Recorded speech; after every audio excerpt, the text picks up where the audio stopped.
Abafumbo basowaganya omwami n'alangira mukazi we okuba neekolera jange n'okuba omwenzi ku ngwa ng'ate buli kadde amukakkanako n'amukuba kussa n'okumusambasamba nga kati ayagala amuviire nga tannamuttira mu nnyumba kumulesa baana be. Bano ba ku kyalo Bulaga ekiri mu ggombolola ya Mumyuka Wakiso mu disitulikiti ey'e Wakiso ng'omwami Kityo Moses yalumiriza mukyala we Hawula Musenze okumuddako n'amukuba ng'akuba ekyokuttale mu maaso g'abaana be ng'ababiri bano tubasanze mu maka gaabwe. Kityo n'ategeeza nti olunaku olw'eggulo yakubidde mukyala we essimu n'amusaba amusange mu kifo ekimu kyokka ekyamumaze enviiri ku mutwe kwe kulaba nga mukazi we alina ebintu ebikozesebwa abakazi waake ejja neekolera jange mu nsawo ye. Asumuludde ensawo okugyamu ssente naye ng'omuntu ava ewakaawe tosobola kungamba nti ensawo yo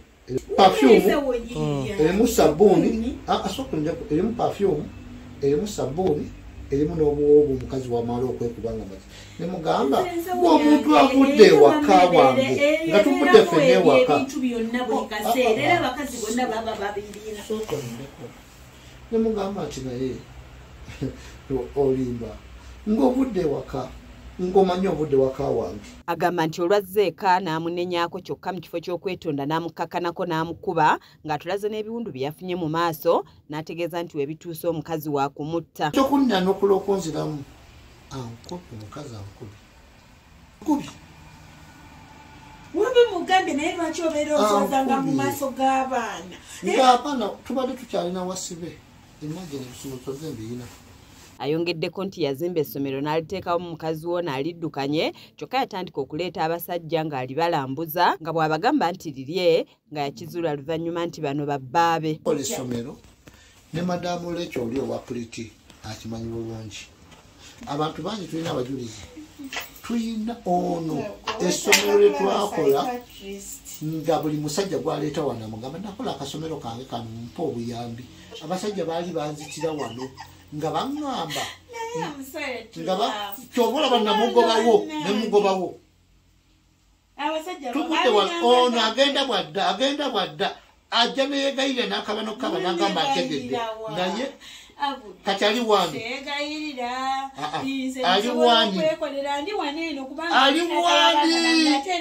owatata w'abaana bange ali wani.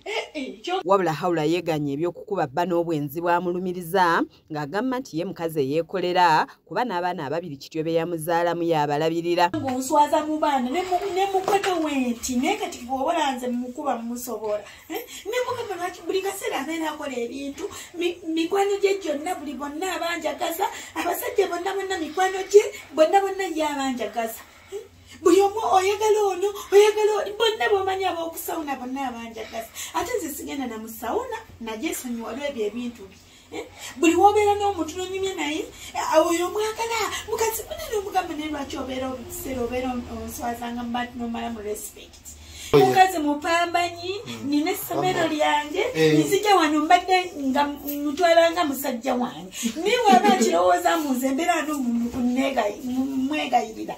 God forbid nsobola okubeerawo naye abaana bange obalabe nina omwana we wa myaka 10. Agamba nti bwe yatuuse mu kifo bba we yamuyise yatandise okumulumiriza obwenzi olwo kwe kusalawo badde awaka ng'olwatuuse awaka yatandise okumulumiriza nga bw'atambula n'ebintu by'abanneekolera jange mu nsawo ye byagamba nti bino buli mukyala atambula nabyo. Aviirako kati lengera ebintu ebiri mu nsawo byagamba ensawo yange ebyo ebintu bibeeramu ate sigamba nti bye ebisiko byokka bye nnina just nina obucupa butini nteekamuko katono omukazi yenna buli mukazi abeera n'ezo cosmetics mu bbaaga ye naye ye buli wakulabako n'ekitu akwagaza ono mikwano gye gyonna yabanjagaza bonna bantu bonna ku kino ekyalo. Kiti ayongedde okulumiriza mukazi we obubbi ng'agenda afumbirwa abasajja ab'enjawulo kyokka nga tabandaalayo n'asiba ebintu byabwe byonna n'abulawo ng'asabye omukazi ono amuviire nga tannamuttira mu nnyumba. Nze Aneeti Namatovu ku lwa KSTV Agaleero.